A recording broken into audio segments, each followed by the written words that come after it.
Hey there, and welcome back to the Return of Bloody Nights. This video is meant to cover what I think the story is going throughout the game, so obviously this isn't confirmed or anything, this is just my, mainly really my theories on it, but this is pretty much as close as I got. And of course, I'm going to go through everything in the game from phone calls, audio tapes, etc. So here's a spoiler warning. After I go through a breakdown of pretty much everything that's shown in the game, I'll talk about some of the stuff that you notice that I think is a bit more subjective for me. It's stuff that it's not so clear cut. And then I'm going to share a theory I have on a major part of the story, which feels pretty out there. It's not one that, it's a bit silly, not silly. It's something that is just, I never imagined saying. Of course, after all this, I'll give a brief summary to tie it all up neatly to make it more clear. Now, with all that said, one thing to keep in mind is that everything you know from FNAF, throw it out.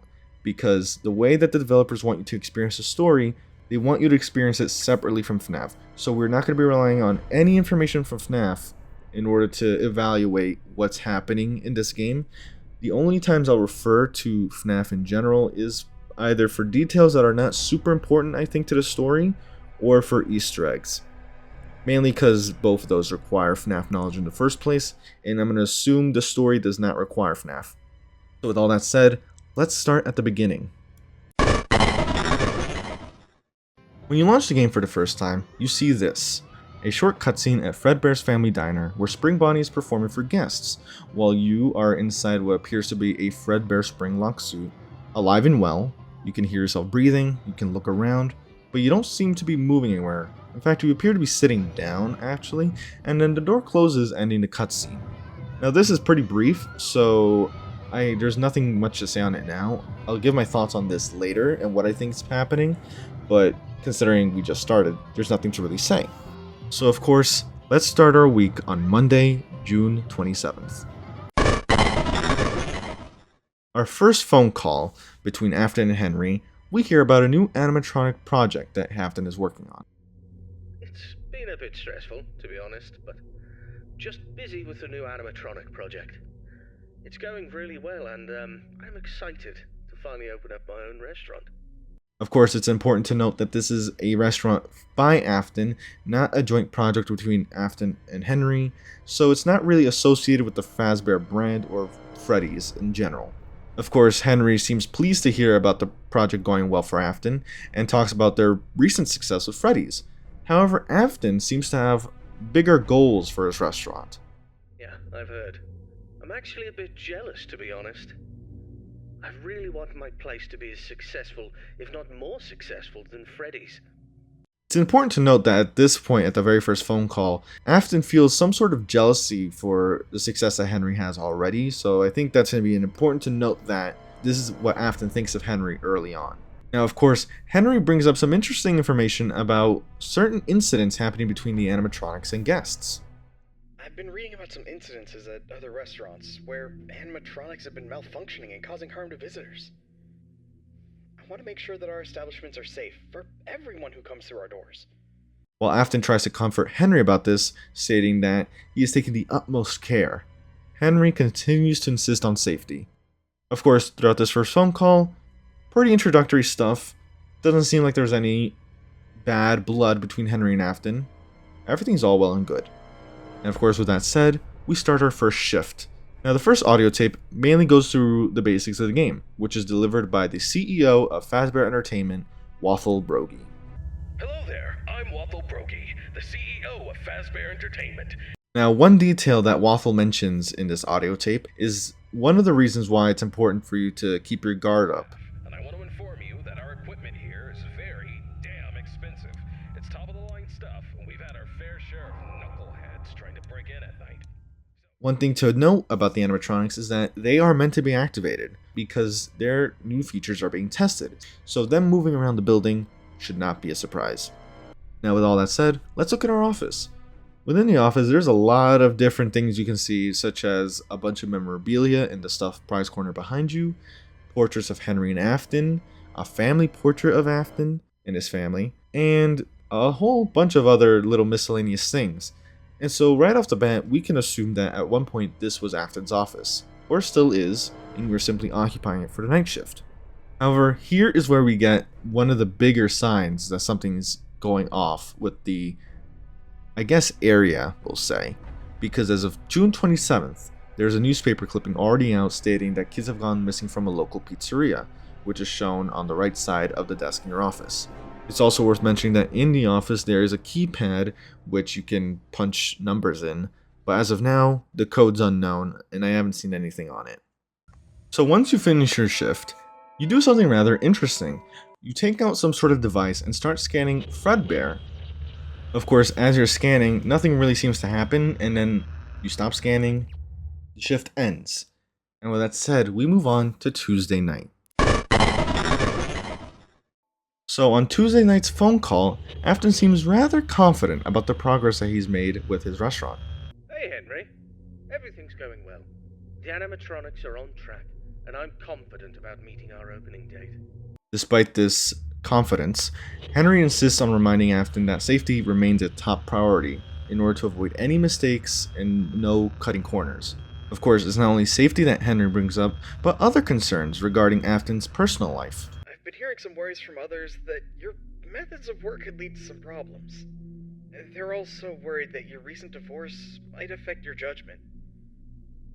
Despite this, however, Afton denies the claims, saying that he has everything under control. And at this point, Henry and Afton seem to remain largely the same, only Afton seems to be a bit offended about the idea that the family issues could impact his work ethic.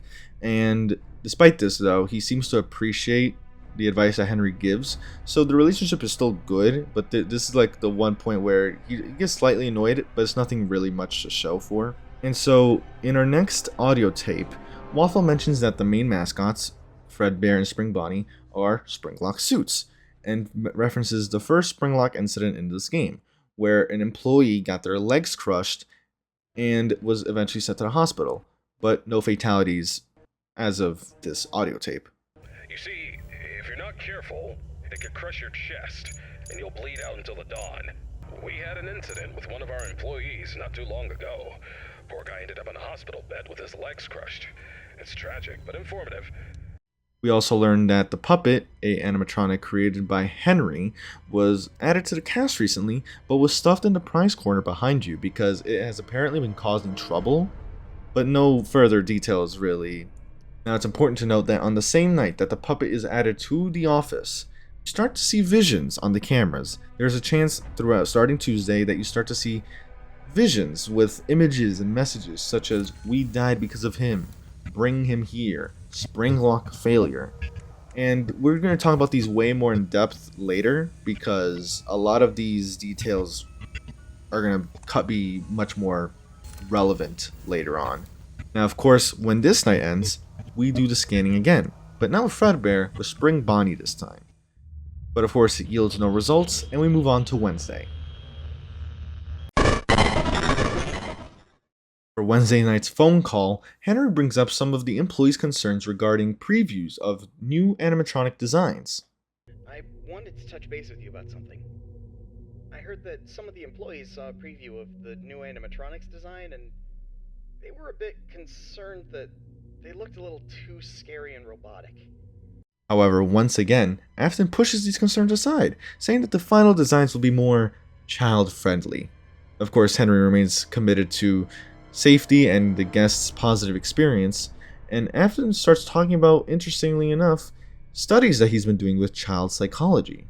As I mentioned before, I've been studying child psychology to ensure that the animatronics create a positive and safe experience. I'm confident that we'll achieve that goal. Now, of course, given what Afton talked about with Henry regarding the divorce, Henry checks in on Afton's family situation yet again, and they both start talking about family in general, where Henry even starts talking about Charlotte. It's been a difficult time, Henry. I won't lie about that. But I'm doing my best to keep my focus on my work and my children. They're the most important thing to me. So is Charlotte for me. She's my only family. With all that said, Henry provides Afton with some family advice this time, and Afton seems to appreciate it, so they seem to still be in good standing. Now, our next audio tape doesn't yield much information, aside from the fact that you, as a security guard, have not reported any weird activity, which in this case makes sense because, as far as you're concerned, nothing really weird has happened. You can chalk up the visions to hallucinations that you're having from working at late at night, and that's pretty much it. Of course, Waffle also mentions the recent state of the restaurants. Despite all the rumors and investigations, it's actually pretty great. I mean, I was taking a stroll around here earlier and saw some kids jumping into the ball pit and having a blast. Now, these rumors and investigations Waffle is mentioning could be tied to the initial Springlock incident, but it seems more likely that it could be revolving the missing children based off the newspaper clipping we saw. And of course, as a side note, Waffle offers you a bit of a side gig in order to voice these Springlock tapes, which will be delivered to other locations. Now, throughout this night, you start to notice that you have some visitors, another Fredbear and another Spring Bonnie, but they look different from your original ones on stage. They look more robotic, similar to the concerns that Henry brought up in the phone call we just heard previously. Now, of course, the night ends with you scanning the new version of Spring Bonnie this time, yielding no results yet again. One thing I do want to mention is that you can see at times on cameras what appears to be a shadowy figure of Fredbear, and this pretty much started on Wednesday, and I don't think it happens at any other point. I haven't noticed any point. But of course, with that said, let's move on to Thursday night. So on Thursday night, Afton reveals that he is ready for the grand opening of his restaurant tomorrow. But Henry brings up the safety concern yet again, but Afton doesn't seem to appreciate it this time. And have you taken all the necessary safety measures? Of course, I don't need anyone telling me how to run my business. And those employees who think otherwise can find work elsewhere. Of course, Afton and Henry get talking about their families yet again, specifically Afton's family. How's everyone doing? Elizabeth has been with me at work for the past few days. But as for Michael and Evan, they've been influenced by their mother's lies. Michael is too busy being a typical rebellious teenager, and Evan is just a young child who doesn't understand the situation. Frankly, I'd rather keep my distance from them for the time being. They're at home at the moment. Of course, the phone call ends with Henry sharing more advice, but Afton isn't happy about it, to say the least. Don't forget about your family. They're important too. I don't need you to remind me of that. I know it's important. Now, if there's nothing else, I have work to do. Thank you for your concern. I appreciate it, but I have no time for your pity. And it's at this point where Afton and Henry's relationship takes a bit of a downturn because Afton thinks of Henry's advice as a form of pity, and it doesn't help that he's constantly reminded by Henry to keep safety in mind. Now, in our fourth tape on Thursday, Waffle mentions, finally, that the new animatronics were added yesterday and he forgot to mention them. An important detail revealed during this audio tape is that, as of now, all Fazbear Entertainment locations will be closed due to investigation. Now, hold on a moment, I'm being interrupted. What's up, Karen? A notice document about the closure of all our restaurants due to investigations regarding one of the founders being convicted of a crime. Yes. Including Fredbear's family. Yes. That's outrageous! The rest of the shift goes on as scheduled, and when you finish, you end up scanning the new Fredbear prototype. However, this time you get a response, detecting something that wasn't detected in the other animatronics. How odd. But then you realize someone's watching you by the entrance. Of course, nothing seems to happen as you show up for your next shift. And now finally, we have Friday's phone call. This will be the last phone call between Henry and Afton, and it's a phone call that starts in tragedy. I'm calling to express my condolences. I can't even imagine what you're feeling right now. Thank you, Henry. Without a doubt, this is a tragedy. While Henry tries to help Afton with this, Afton gets, shall we say, angry. I know what it feels like to feel that the world is coming to an end. No, you don't. You have no idea what it's like to lose a child. You have a perfect life. You're a happy family. You don't know anything. You don't know how I feel right now. I'm sorry, William. I just. Enough! Enough! Afton even goes so far as to express his desire for revenge, seemingly towards Henry especially. I'm interested in revenge. What do you mean? You have it all, don't you, Henry? A happy family, a fulfilling life, and yet, fate strikes without warning. Of course, this phone call ends with a subtle warning towards Henry. What things, William? That's not for you to worry about, Henry. Just remember this. Every action has a consequence, and some consequences are more dire than others. Now, as I said earlier, this is the last phone call between the both of them, and this is the lowest that their relationship has gotten to. Afton revealing that he has had envy for what Henry has, especially given everything that he's lost. Now, on Friday's audio tape, Wathel finally brings up the incident regarding missing children near a local pizzeria. And the police are still investigating the disappearance of around 6 children? For Christ's sake, one of those children belongs to one of the founders of this place. The poor kid disappeared about a month ago. It breaks my heart to think about it. Now, this is the biggest detail from this audio tape, and with it we can draw a few conclusions. First off, we know that all 6 children have went missing after the 5th phone call between Henry and Afton, as these events are never referenced by either of them beforehand during the phone calls. Especially considering that one of the children who disappeared belongs to one of the founders, we know that this doesn't happen during the phone call, so we can only assume that it happens afterwards. And given that one of the founders' children has been missing for at least a month, since around June 30th / July 1st, the dates are a bit weird, like there's a bit of a mistake. This means that the phone calls themselves are happening at least 1 month before your night shift begins at Fredbear's Family Diner.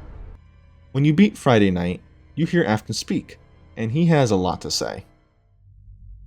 It has been many years since the incident that changed everything. I have done unforgivable things since then. The missing children, it was all my doing.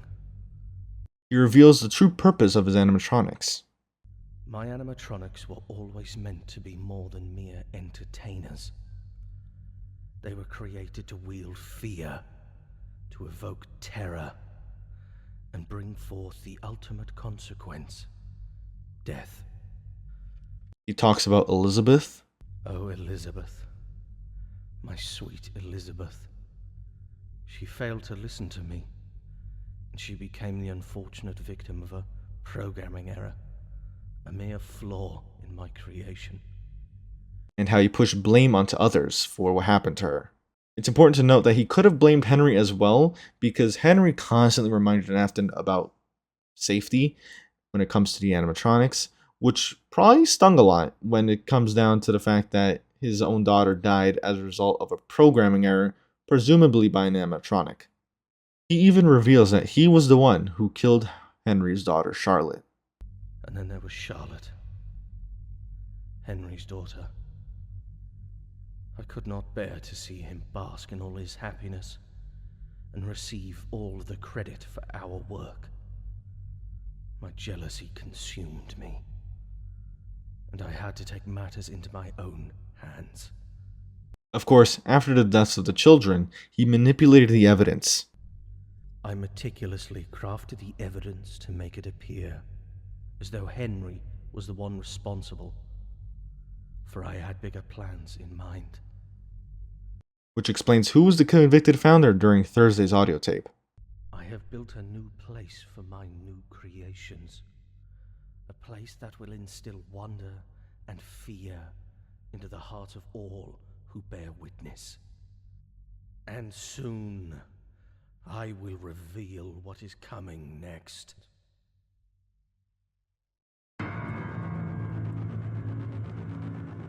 Now, there are a lot of references so far that can be connected to the official FNAF stuff, but of course we're not doing that here, so we won't be connecting any of those dots. Now, the credits is probably one of the saddest parts of the game, just like when you realize what actually happens. As the credits roll, we can see the missing children's posters for 5 children: Susie, Fritz, Gabriel, Jeremy, and Cassie. Of course, the posters reveal the dates for each of the children. As a result, we know that the first child to go missing was Susie Chambers, who went missing as early as June 3rd. The second victim, Fritz Thompson, went missing on June 7th. Afterwards, Cassidy McClay goes missing on the 17th of June, with the final 2 victims, Gabriel Miller and Jeremy Mitchell, disappearing on June 27th, a few hours before your second night shift at Fredbear's Family Diner. So with that, it's revealed that 5 children went missing throughout the course of the last month. And yet, interestingly enough, no missing children's poster was actually shown for Charlotte. Now we know Charlotte has been missing for around a month, given that the audio tape where Waffle mentions this detail could have only been recorded the day before we heard it, which is the 30th of June. This means that Charlotte went missing at the very latest around late May or so, before the first disappearance of Susie Chambers, which happened June 3rd. And with that said, we have one more shift. Now, of course, there's no phone call for this night, as previously mentioned, so we're going to move on to the audio tape, which mentions that another spring lock incident has occurred, which leads to the retirement of the spring lock suits. There was a terrible accident with one of our employees at another pizzeria. It was that damn yellow suit based on spring lock technology. It's caused some real trouble. We've made the decision to stop using the costumes altogether. Of course, Waffle mentions that he has suspicions the costumes were being sabotaged. Given what we know, with intruders attempting to break in, it is possible that the costumes were sabotaged by Afton to cause spring lock failures in the first place. Now, of course, the night goes on as planned yet again, and once you finish your shift, and a little girl appears from the darkness. She talks about the last night she was alive, how she found others like her, and that she must save and guide them, eventually giving them their happiest day. After that, the other 5 children appear right behind her, and everything cuts to black. And that is the end of the main 6 nights. Of course, afterwards, we also get a newspaper cutout, a Fazbear memo, and our check for the week, considering we've completed our work week. Of course, this all reveals that the game takes place in the year 1983. Now, I'm sure this is an Easter egg, but you are revealed to be the phone guy of FNAFs 1 through 3 through the Fazbear memo because of the name Scott, and Scott is the one who voices Phone Guy. Now, of course, if you remember FNAF 3, you might remember that Phone Guy voiced the spring lock tapes, which coincidentally enough is the same person in this game who is offered $20 to voice the spring lock tapes. And also, this was pretty much confirmed by the developers anyway, so there's that. Now, with that out of the way, the Fazbear memo details that due to recent unexpected events, you are being offered a new contract at a different local establishment for the day shift job. This establishment presumably is the Freddy Fazbear Pizza's location located in Hurricane, Utah, which means that it's probably the location where the children went missing. Of course, the newspaper article alongside this reveals that Henry was charged for the disappearances of the missing children due to security camera evidence that was obtained. However, no bodies were found. And of course, Afton leaves a message of shock and also says that he hopes Henry will rot for the crimes he has committed. So at this point, we've covered pretty much most of the in-game content with the completion of Saturday, and now we have access to the extras, which gives us some insight into the different animatronic characters. First off, we know that Fredbear was the first animatronic Henry ever created. Next, we learned that the 2.0 animatronics was all Afton's idea, which makes more sense now when we think about the designs that were eventually finalized in the ones that we saw in Fredbear's Family Diner. Of course, we also learned that the Spring Bonnie 2.0 suit would be the suit that Afton uses to kill the missing children. We also learned that Cassidy, at one point or another, possesses the Fredbear 2.0 suit, interestingly enough, and Charlotte ends up possessing the puppet. Information that isn't surprising given the events that have occurred in the previous nights. We also get some information on the endoskeletons that appear in the parts and service room and the closet to your right. Now, it's important to note that both of these endos can actually be active, though it's unsure why. One could assume that these are possibly possessed by employees that died to Springlock suits. As for that, who knows? Also, one thing I didn't mention, there is a character that appears throughout Saturday and Friday even.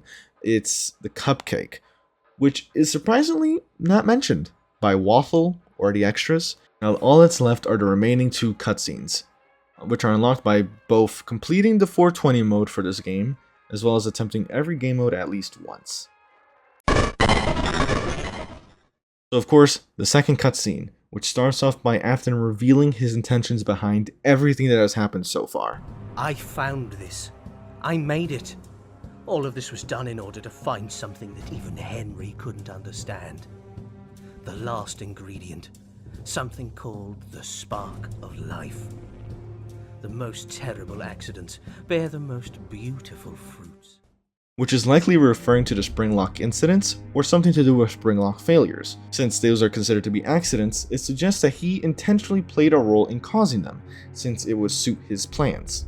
He then of course says that they, quote unquote, served their lives for a greater purpose, which I believe is referring to the 5 children, which is a bit odd, because based on what he's saying, it seems like he needs Springlock failures / incidents to occur in order for his plans to move along. But then what's the purpose for killing the children? And why would he say that the children's lives serve the greater purpose? Because one thing to note is that as of right now, we do not know if any of the Springlock incidents actually resulted in death. Of course, after he reveals all this, he talks about how his whole life was dedicated to this experiment, and reveals that the Springlock incident that will eventually turn him into Springtrap was actually something that worked in his favor. I have finally achieved what I've been waiting for a long time. You thought you would kill me this way and finally be free. By imprisoning me in this body, you only did me a favor. You just gave me a second life that I always wanted to have. Now, the only part about this cutscene that is a bit odd, mainly because there's no context for it, is that he starts referencing Michael. I am immortal now, Michael. Running away will get you nowhere now, my son. You may not recognize me at first, but I assure you, it's still me. He starts talking about how Michael will not run away from him, which is weird because the only time Michael is referenced before this point is through Thursday's phone call, when he talks about Michael staying home with Evan, away from Afton. So of course, with this, we'd have to assume that something happened between the two, or something involving the two, in the years that passed between the main nights and this specific cutscene. With all that said, we move on to the final cutscene. Now this cutscene is rather brief and mainly shows 2 people checking out a Freddy Fazbear's Pizza location, the very location where Afton was left to die as Springtrap. Of course, he remained alive.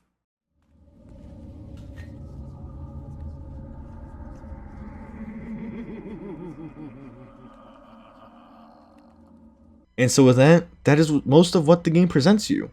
So with that out of the way, I'd like to cover some of the more, I guess, nuances, or rather more subjective parts of this.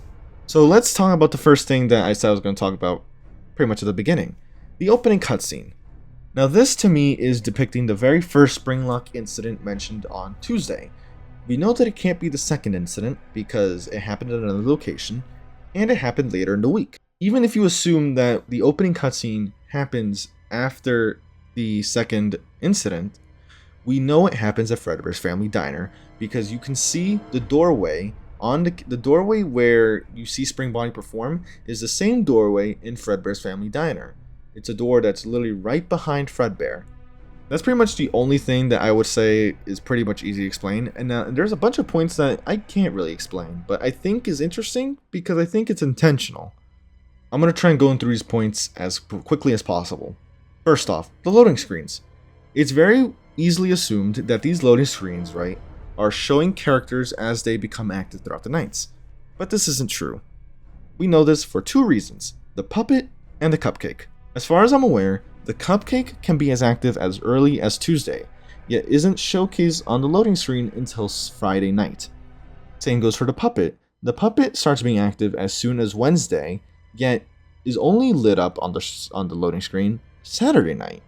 So if the light ups, if them being lit up doesn't mean they're active, then what does it mean? No idea. Next up, why do the animatronics kill you?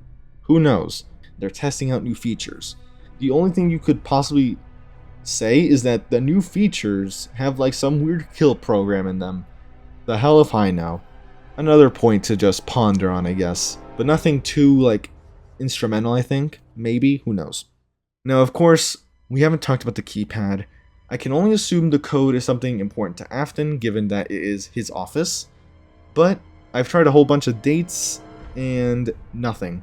One thing I did not mention yet is that it was possibly revealed by the developers through a riddle that the thing you are scanning for on each of the nights are you're scanning for sound illusion discs.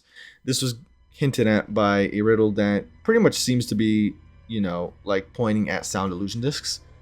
However, the reason why I don't talk about it is because we haven't found the evidence to support it. And because of that, it feels weird trying to fit that if you don't know how you figured out this information in the first place. Without that context, it would feel weird to try and fit it in here. All we know is that Fredbear 2.0 is the only animatronic that we scanned that has the illusion discs in the first place. Of course, you also have to wonder why the person that apparently saw you the same night you found out about the illusion disc in Fredbear 2.0 didn't do anything to you. Now, this is pretty much the final part before my conclusion, and this is going to be hard to try and say. This theory feels really out there, like very out there, but to me it makes sense based on the information that has been provided. So, of course, for context, we know starting Tuesday, which is a few hours after the last 2 children go missing, your visions begin. These visions mention Springlock failure, the desire for revenge. Bring him here. He did it. We died because of him. These all seem to be referring, for one, that this is a result of Afton's killings over the past month. And associated with these messages, we see images of Charlotte, what appears to be human eyes, Spring Bonnie smeared with blood on its faceplate, what seems to be a human face, and even the cupcake, strangely enough. What an enigma. We also see shadowy figures of Fredbear, which could be the apparitions of the employees, but nothing really tying there because, as I said earlier, there's no proof that the employees actually died. The only victims we know of are the children. So of course, this begs the question for one thing that I haven't mentioned. Among these visions, you have a very specific message: Springlock failures. As I said before, could it be from an employee? Sure, but there's nothing to suggest that an employee has died in the Fredbear's Family Diner establishment. And it doesn't really make sense that Charlotte would be talking about an employee's Springlock failure. As of right now, we've only heard of 2 Springlock incidents among employees, one of which is kept pretty vague, and the other, legs were crushed. We don't even know if they've died. So of course, this is the only thing that I could think of that would possibly work if I interpret it the way that the game delivers it. And to me, it is that Afton uses the Springlock suits to kill the children via Springlock failures. That sounds really weird, and I really just said that. Now, part of the reason why I reached this conclusion is because during the second cutscene, Afton mentions that he's been looking for the last ingredient called the Spark of Life. This is what he needed to obtain his second life as Springtrap. He even says this: The most terrible accidents bear the most beautiful fruits. They serve their lives for a greater purpose. So to me, what that's saying is that Afton needed to produce the Spark of Life. This was the last ingredient he needed in order to obtain a second life. Something that could only be collected through what he calls terrible accidents. Terrible accidents produce the most beautiful fruit. To me, that beautiful fruit is supposed to be the Spark of Life. Now, of course, considering that the only victims we know of are the 5 children, with the exception of Charlotte, because there's no suggestion that Charlotte died in the same way as the other children, especially considering it might have been more of an act of passion for Afton, especially with Afton saying that their lives served this cause. It makes me think that the children, if they helped move Afton's plan along to reach his second life, they needed to die in a way that would benefit his experiments. And the experiment seems to be related to the Springlock incidents. The same thing that he did to himself in order to achieve the second life, even if it wasn't completely intentional.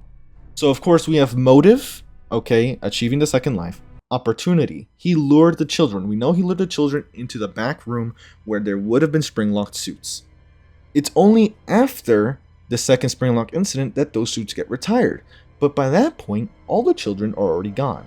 The theory in one sentence, or a little bit more, Afton kills the children via the spring-lock failures in the spring-locked suits in order to try and obtain this special ingredient in order to become immortal, to gain his second eternal life. Now, is it perfect? I don't think so, for sure. There's a lot of details I'm missing, such as the illusion discs. How does that fit in? Why are the animatronics in the diner trying to kill you? There's details, as I mentioned already before, that I don't know.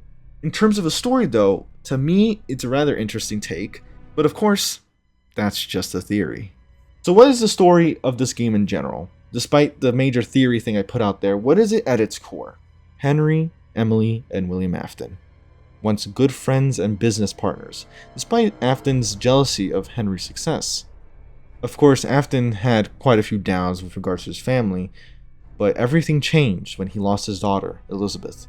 All Afton could see after that was his good friend Henry, with a thriving business and a happy family. Someone that means everything to Henry. Henry had it all, and Afton lost so much, and he envied Henry. That's when he would end up taking the one thing that mattered to Henry the most, his daughter Charlotte.